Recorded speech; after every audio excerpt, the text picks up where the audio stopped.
Hello everyone, and welcome to another exciting Tuesday night Eventide patroners only stream. How is everyone doing here this fine Tuesday night? Sorry for the slight delayed start there. I got caught up in looking up a few things, and yeah, welcome. Tonight we are going to pick up kind of where we left off last week. Not quite. Skipping forward to class options. Yeah, tonight what I'm going to do is we're going to do another live session of remastering the player's guide. This is by far the part of the Eventide Player's packet that is the furthest along. But with the remaster, it needs some work. So we're going to work on that a bit tonight. I'd love to tell you that I've done all this other work, and I have been tinkering with the class. That's the hardest part right now. The penumbrist is still kind of morphing and changing, which is why I'm skipping it, because frankly that's messy development work, and I don't want to have to share it with all of you, because I'll write things and then rewrite them 4 times. It's kind of boring. So instead what we're going to do is we're going to jump down to the other class options, and we're going to play around with those, see what needs to be done on the remaster front. Some of these we can't really touch, or at least not touch heavily, because Player Core 2 is not out yet, and until Player Core 2 is out, some of these classes don't have their remaster versions, but we can take a look at the remaster errata page and see where that leads us. So that's what we're going to do here tonight. We're going to play around with this. I am still, as I mentioned the past couple weeks, I'm still buried neck deep in a gigantic freelance project for Paizo, so it's kind of limiting my time on this project, but we're still making progress. Things are still coming along. So, without further ado, I think we're going to hop over into this. So we got the Alchemist here. One thing I wanted to do was pull up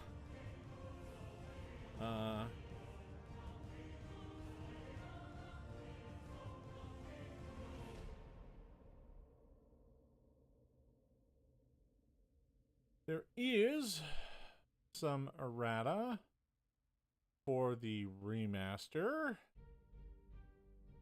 if I recall correctly. Where's that flood? We did a blog about it, I'm pretty sure.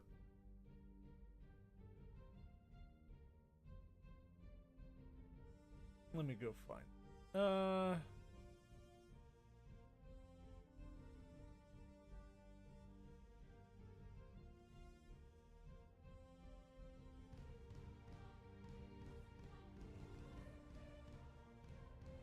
All right, so this would have been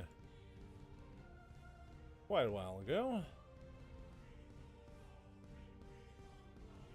All right, in December.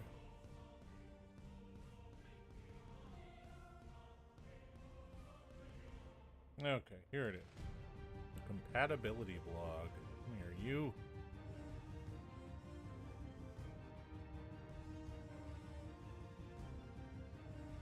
Well, that's frustrating. When did you jump back to there? Oh, boy. Nope. There it is. Okay.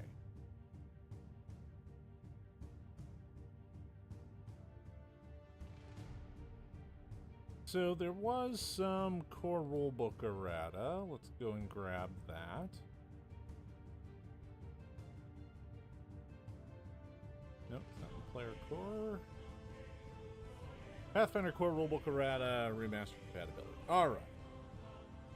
Now, that's right. We didn't do anything to the Alchemist at all. Alright.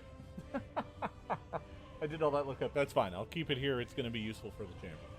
So, looking at the Alchemist here, the Alchemist has an ability that allows them to salvage reagents. This allows them to spend 10 minutes after a fight to recover one of their infused reagents. They can then only use that for the cost of quick alchemy, and they have to perform this once after a fight. And they can also use it to harvest infused reagents from a fully staffed alchemist lair or a full laboratory, not just a simple alchemist lab, but it's GM discretion. So there isn't really anything to be done here. That ability still works just fine in the remaster. We've got the Poultice Crafter feat. You can create Poultice version of any elixir of healing trait that you know without needing to knowing the separate formula for that elixir. During your daily preparations, when you use your infused reagents to create a poultice, you make one additional poultice of the same type. This increase also applies if the poultice or elixir on which it is based is one of your signature items. Yep, no changes there. Just lets you make a whole bunch of poultices. Harvest reagents. This still works. Routine alchemy. By spending downtime to craft alchemical items, reduce the number of days required. Okay, so this actually doesn't work anymore. This entire feat is just broken because of the changes to the alchemical system. So, in the player core, come here. Ah, oh no! You stay there. Okay. Alright, gonna be cranky on me. The sign for Casson is sitting here next to my desk and it just fell over. For those of you who know what I'm talking about. The actual sign from the set of Knights of Everflame is sitting right here. Anyway, so I've got the player core here, and let's see. So crafting, craft section works significantly different now. Let's flip past those pretty quick. Okay.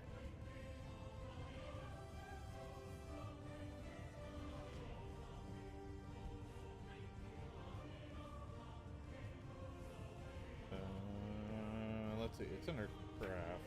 Just get more. Okay.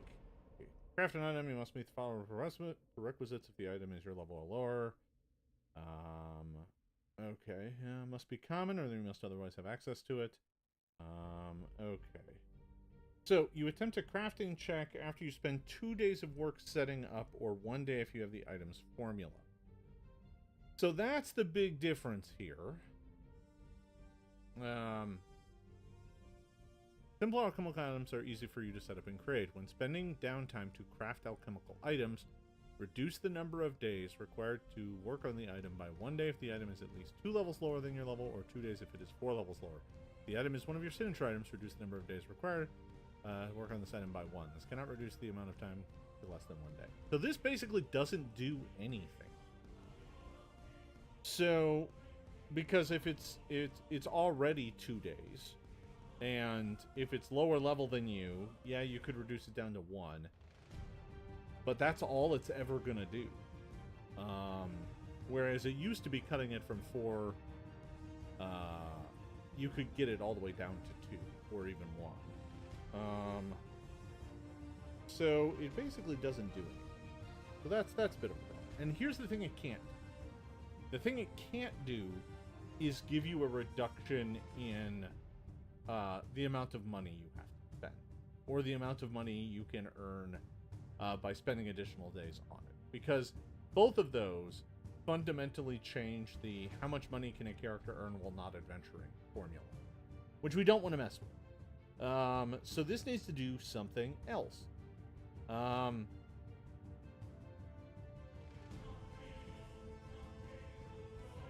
Okay.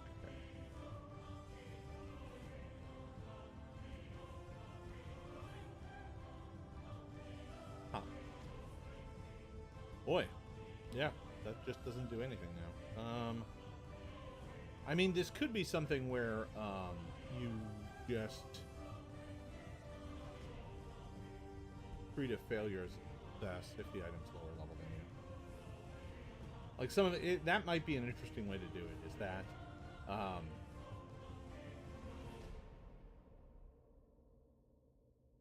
yeah, your initial check maybe doesn't, maybe that's the way to do it. Hold on. Let me look at the earned income rolls on page 229. Okay, so that's if you get a failure.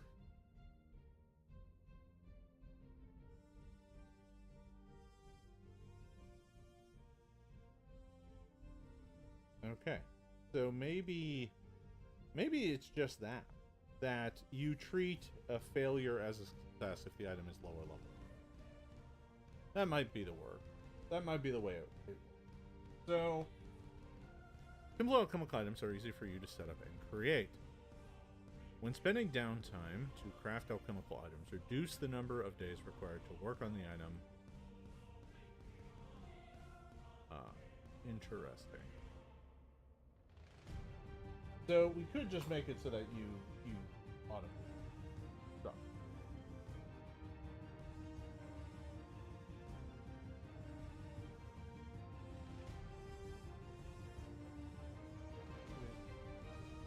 Formula. Okay.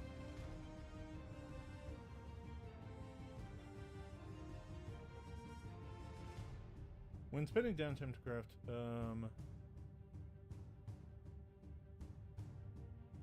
let me go ahead and put a return in here. I'm not going to delete this text down here. I'm just going to add to it. When spending downtime to craft alchemical items,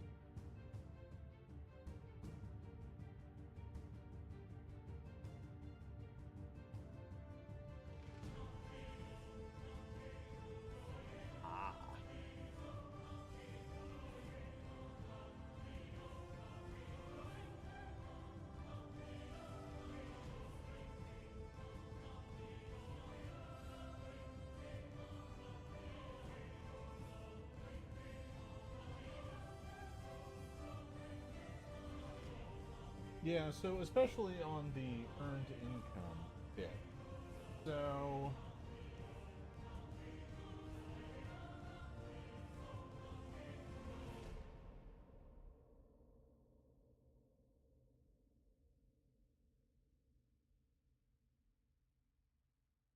oh, okay, so that's the problem. You don't even need to make the check. You just spend days. Okay, so that's not going to work.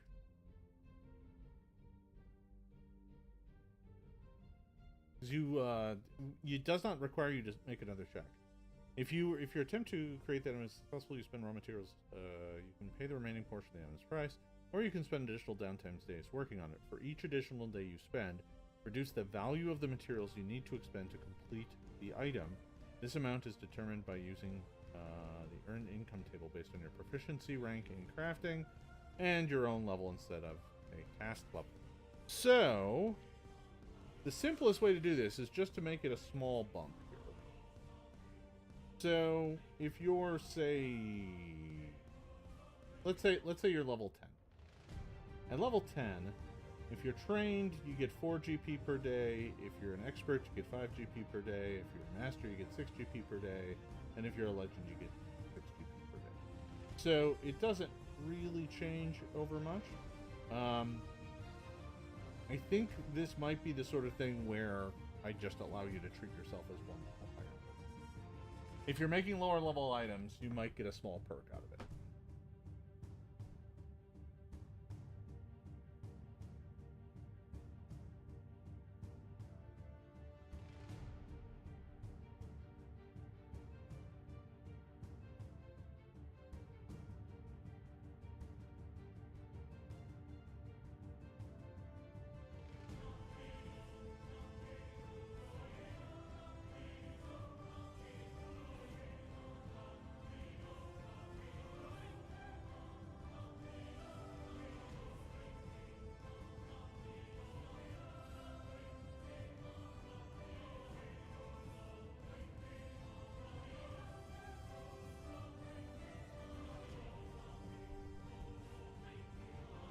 Let you make things a little faster. That's all it does.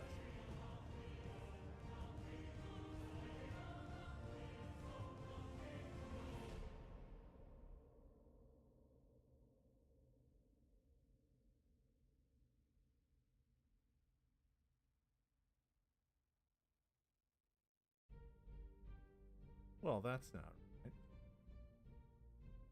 Come here, you.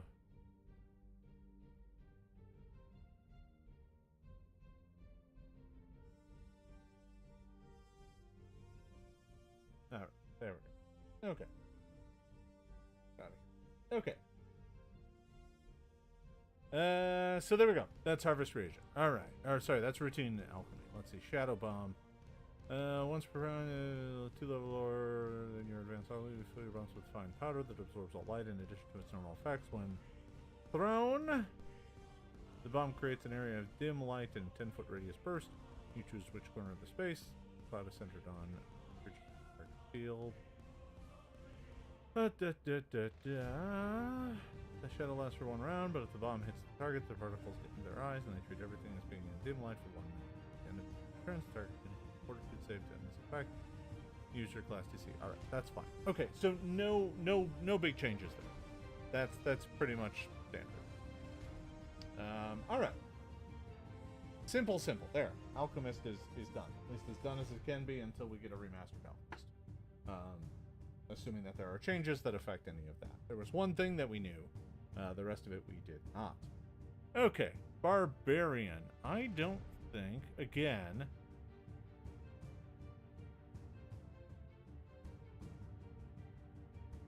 I don't think that there was any mentions of any specific barbarian changes in the errata here. Nope, not seeing any. So I'm not sure Cold Instinct will need to change at all. Get a cold aura. There are some feats. Yeah, nothing special there. Frozen Glare. You transfix a foe with your cold stare. Yep, no, nothing there. Okay, so couple things. Now that I'm looking at it. Definitely don't need that.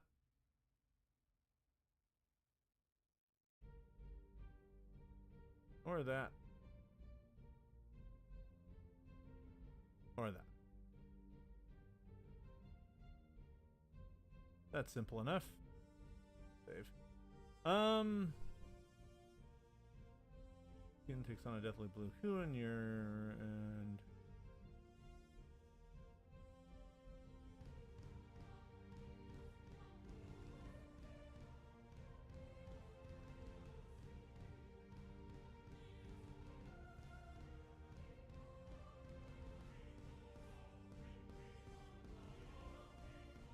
just weird missing word there. That's fine. We fixed it.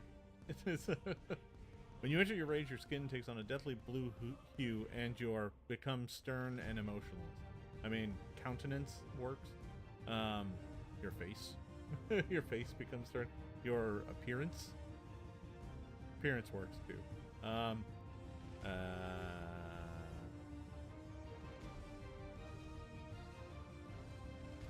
When you enter rage, your skin takes on a deathly blue hue and your countenance becomes stern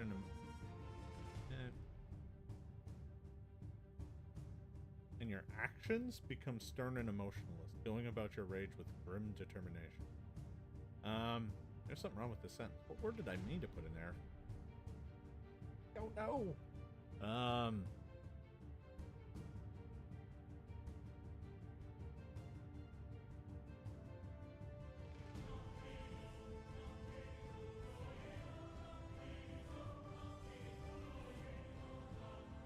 In the first round of your rage, you can use actions with concentrate trait.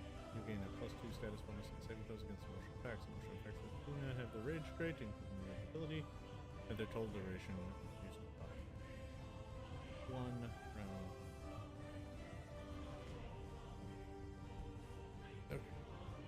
Okay. So yeah, emotion effects just fall off. That's fine. That still works. Cold Instinct. Okay. Transform your frozen rage into a blizzard of ice and snow that provides you concealment while freezing those inside. Freezing those. I mean, there's some verb subject agreement.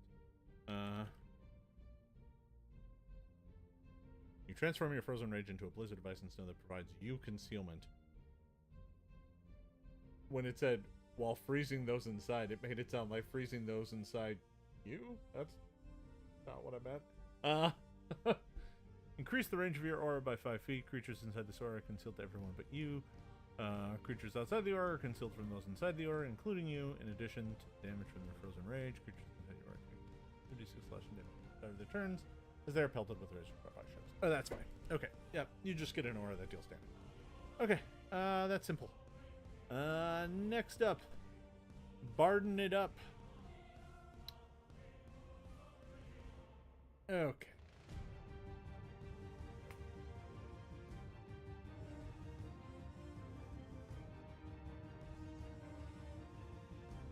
Alright.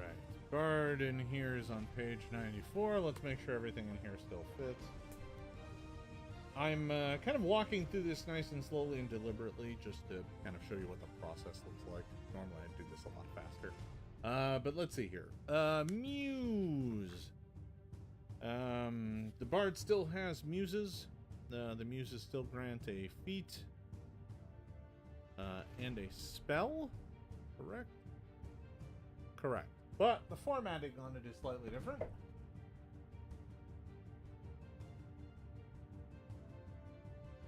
It now does... let's see. It does... Use feat.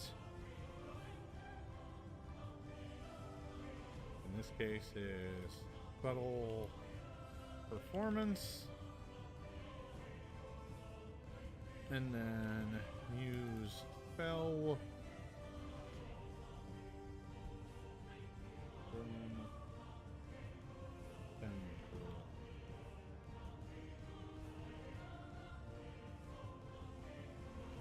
And those just go away. I don't think there's anything else in here. These do have a bit more of a description to them. I'm not going to write that right now. But yeah.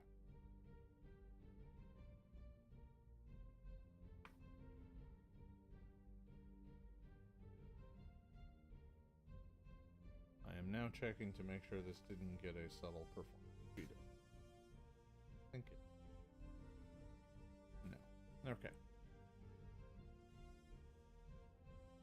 Alright. So, subtle performance. This is the Shadow Muse feat. You have learned to hide your composition spells within your performances, making them difficult to notice. Whenever you cast a composition spell, you can attempt a performance check against one or more observers' perception DCs. If you succeed at your check against an observer's DC, that observer does not notice your casting spell, even though material... does not notice you're casting the spell. Period.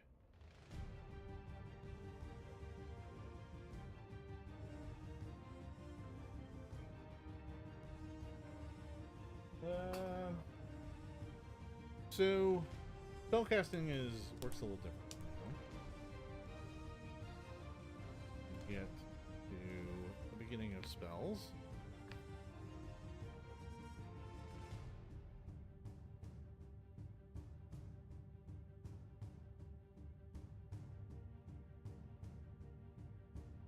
So, yeah.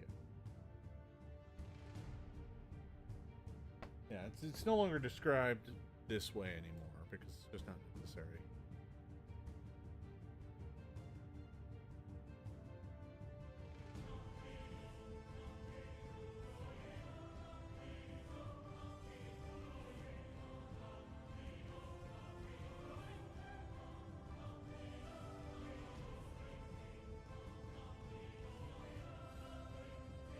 Alright. Alright, so this only hides their actions, not their effects. Okay, that's fine.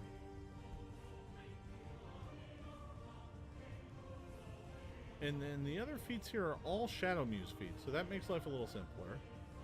Walk in darkness, you gain low light vision and can see in dim light as though it were bright light. In addition, whenever you cast a composition spell, you gain a +1 status bonus on stealth checks made to hide for 1 round. Pretty basic ability, just gives you low light vision if you didn't have it. I do think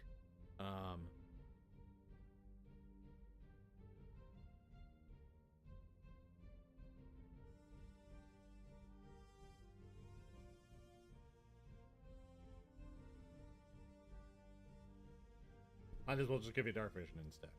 There's no reason to limit that. I was playing... When I initially did some of the design on this, I was playing around with it as... It's all about being able to see in dim light, not darkness. But frankly, I think it's actually a bit of a logical disconnect to be like, yep, sorry, you can't actually see in darkness. I know you're all about shadow, but... Sorry, darkness is too dark! Yeah, well, we'll just do that. Okay. Shadow Sights. Okay. So we've got a bunch of feats in here that give you composition cantrips. I want to check formatting here and make sure that we didn't change how some of these were, just in terms of their formatting. And it doesn't look like we did. We just kind of say you learn the blah blah blah feat and leave it at that. Because the base description now says whenever you get one, you get another. Correct? Correct. I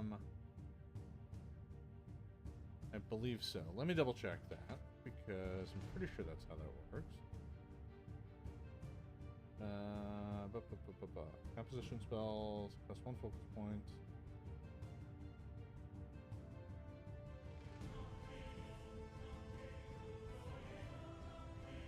Taking feats that give you more focus spells and increase the placement of focus.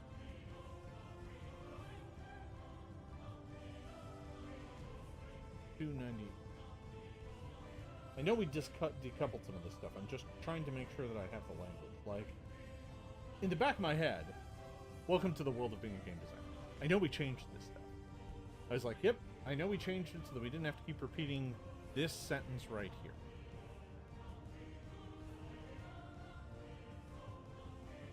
But I don't remember exactly how we changed it, and I want to make sure I reference it the right. So,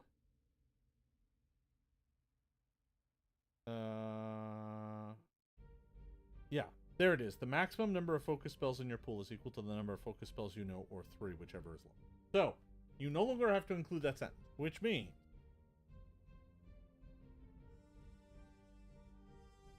this can just go away. In fact, including it is a mistake. So we're not going to do that.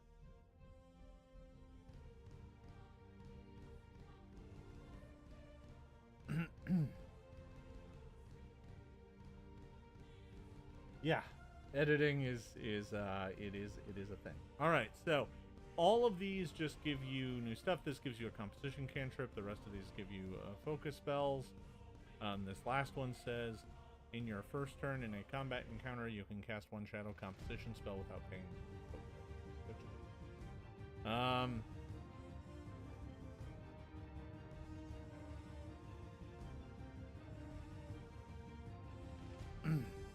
Okay. So, that is that. Okay.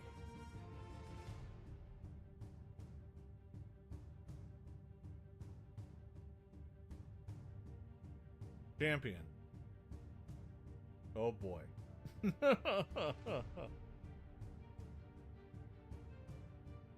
So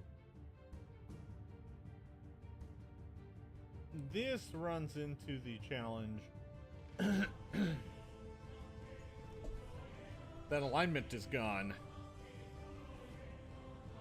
I'm not gonna lie, all of this needs a revision.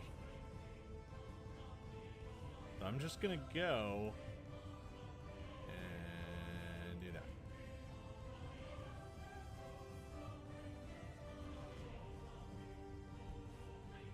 Okay. So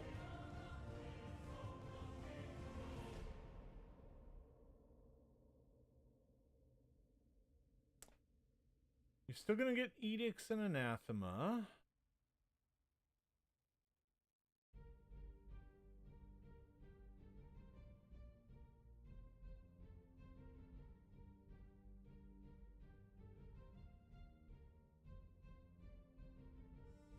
Yeah.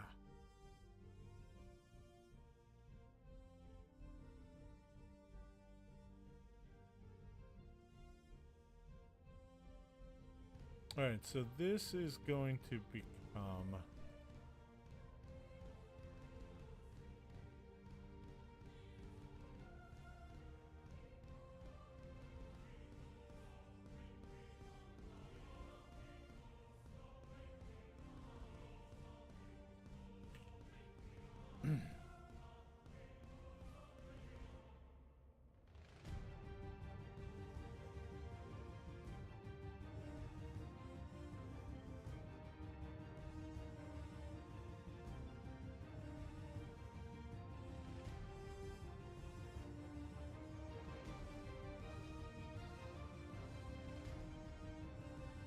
So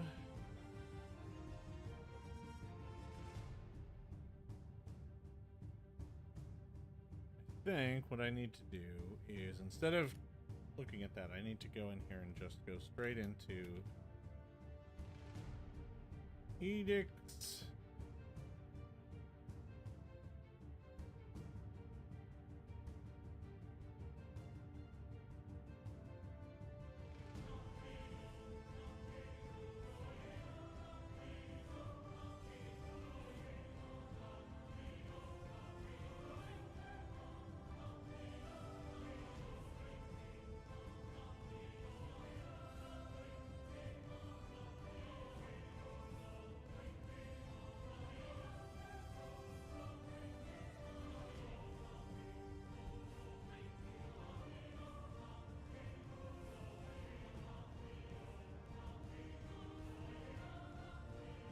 And then, so, edicts. Defer to authority, obey the orders of your superiors, prevent those around you from breaking the law, and hold lawbreakers accountable for their actions.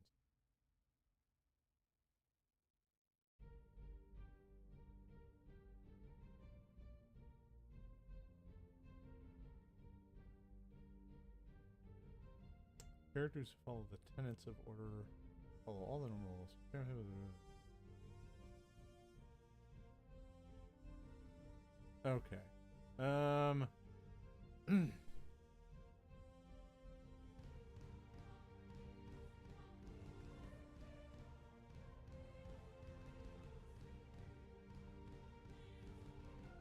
Boy, I'm not sure that this is possible anymore, but I'll look into it. So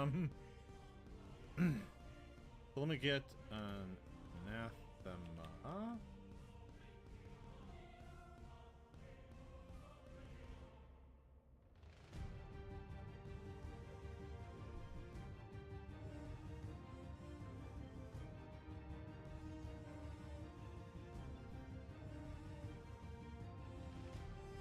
Anathema.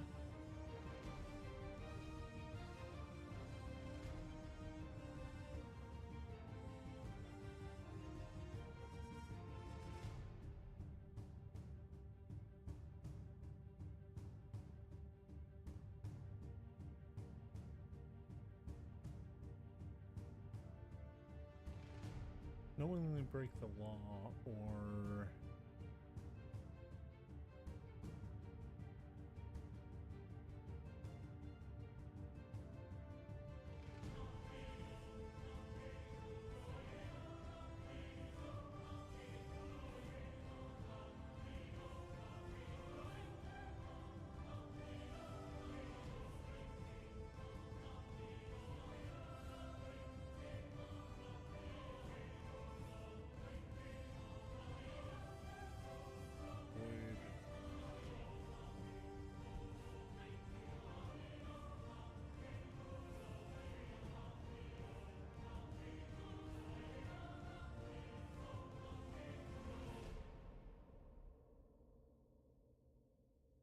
that simple.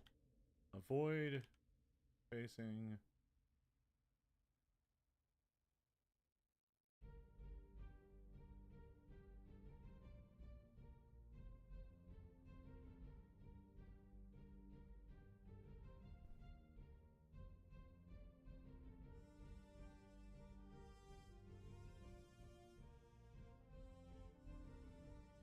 There we go. That works.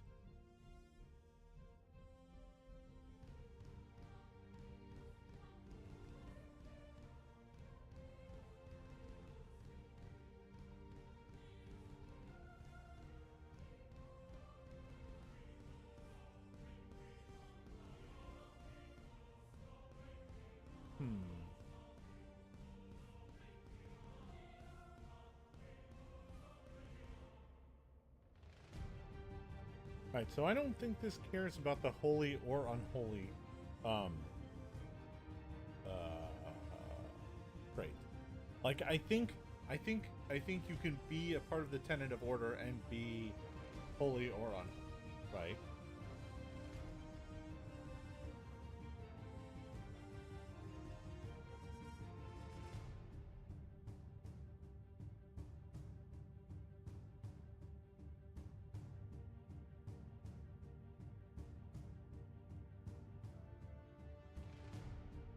Okay.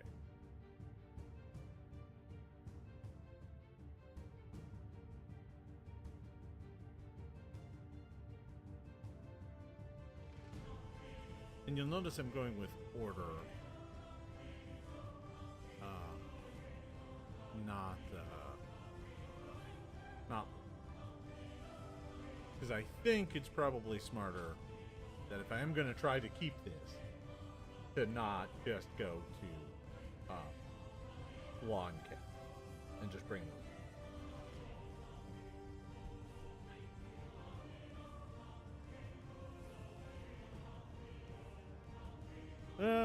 Let's see. So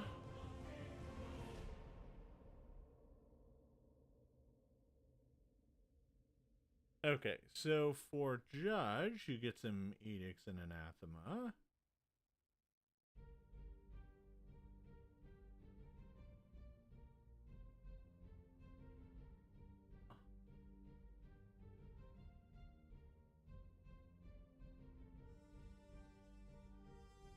Okay, so that all still works.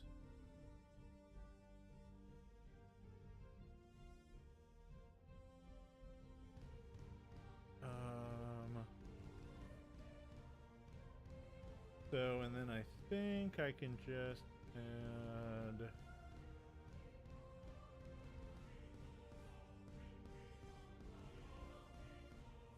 a code against the following edict and anathema. There we go. That's right. Editing text live. Super exciting. Feel the palpable excitement of the crowd.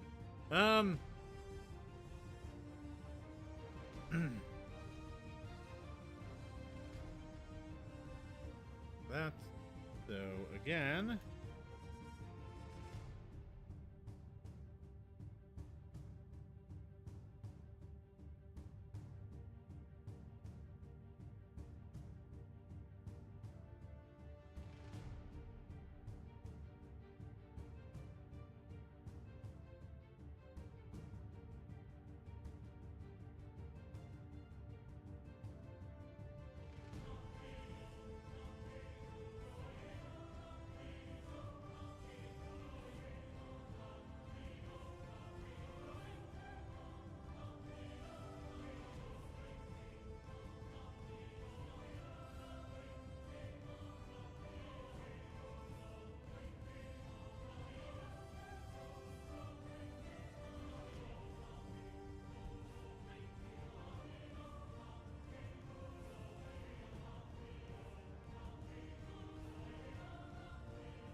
Okay, that's the edicts. These are actually I basically have this text. I'm just adapting it.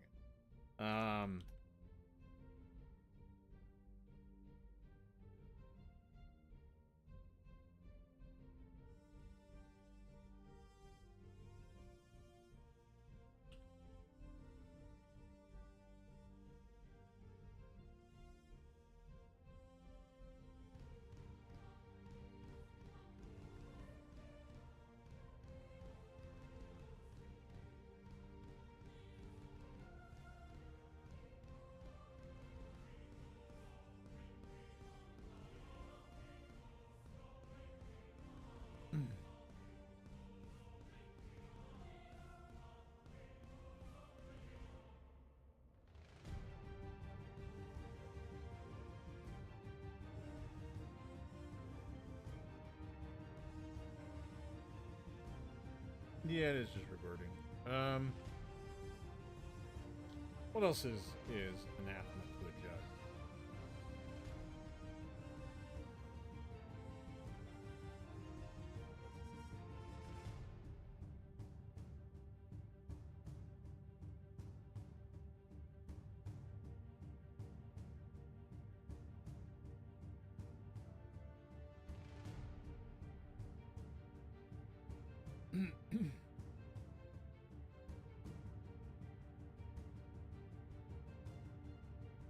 I like that one.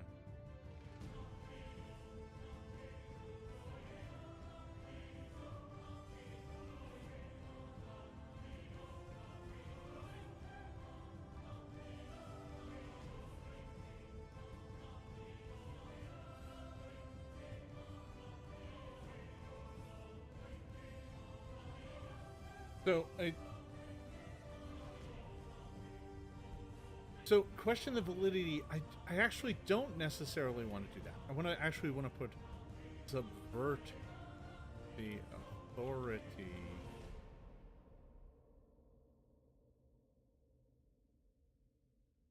By question.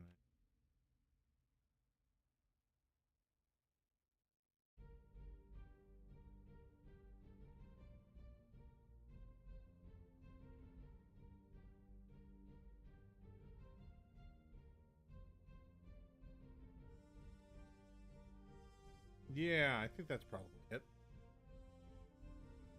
We'll hold on to that for now. A little loosey. Little loosey still.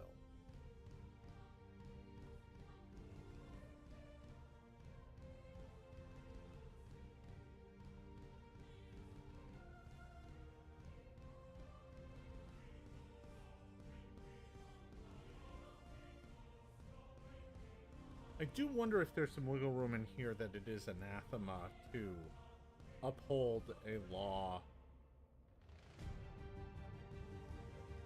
that is unjust.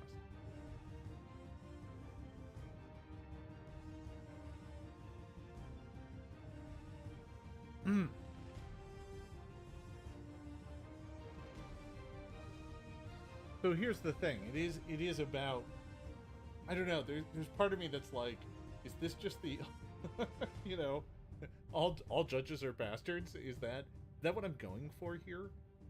Or do I want someone that because there is, like, you're not supposed to ascribe morality to the laws you're bound to uphold.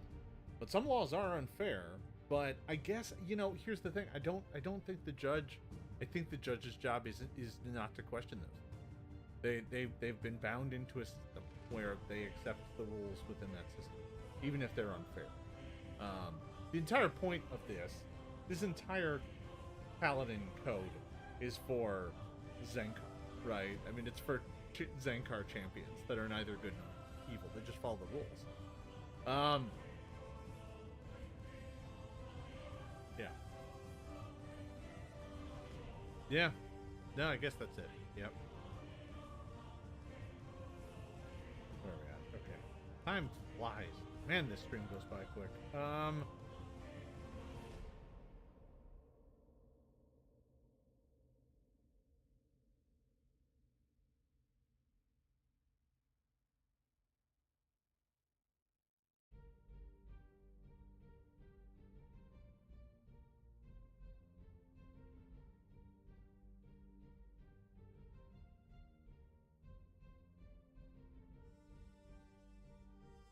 All right.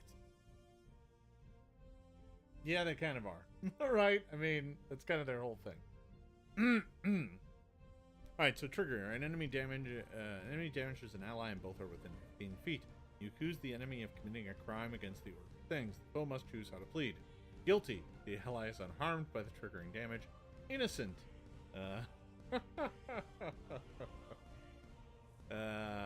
The ally gains resistance to all damage against the triggering damage equal to 2 plus your level.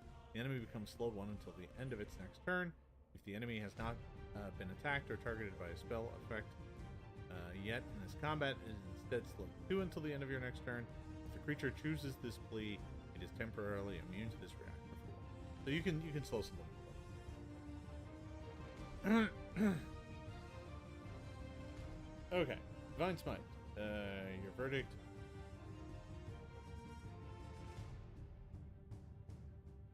Weighs heavy on the mind of foes who plead their innocence despite their guilt. While their response to your order instruction with an innocent plea takes persistent spirit damage equal to your charisma modifier. See, that was easy. Sometimes these things just write themselves. Okay. Got that.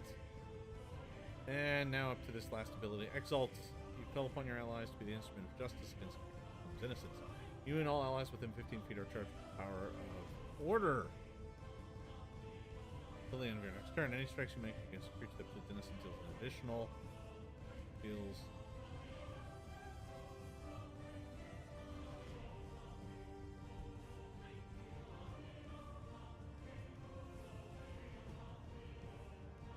There we go. Simple.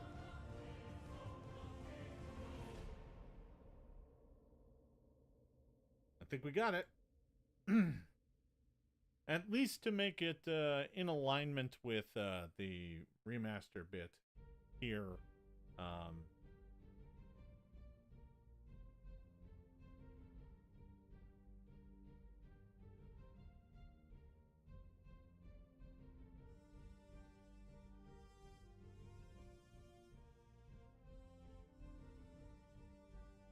Okay, that's that.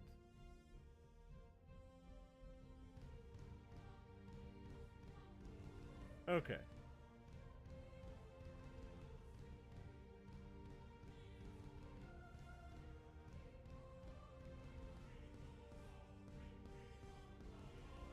think we're good on that.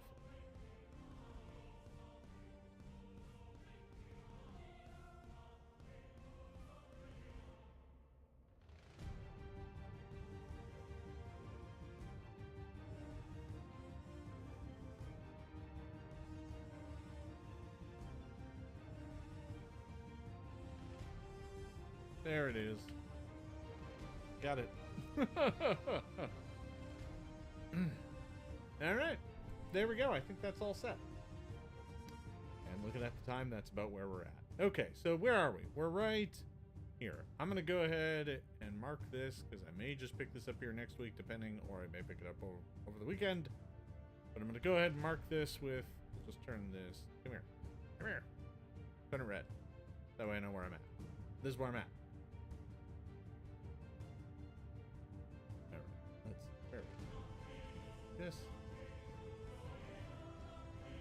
This. All right, folks. There we are. That's about all the time I have here today. Thank you for hanging out with me and watching me do this. Boy, that champion was tricky. But I think we got it. It's mostly straightforward stuff. It's just kind of rewording some of it, pulling out some of the references, and making a few changes here and there. But I think we're there. I think that solves the champion, at least until Player Core 2 comes out. It's at least in line with the errata from Paizo.com. Yeah, it wasn't quite as bad. Most of it worked pretty easily. I got to check some of the spirit damage stuff and make sure that I'm on the right path on that, but I think I am. So I think we're all good there. All right. Well, we'll keep this up.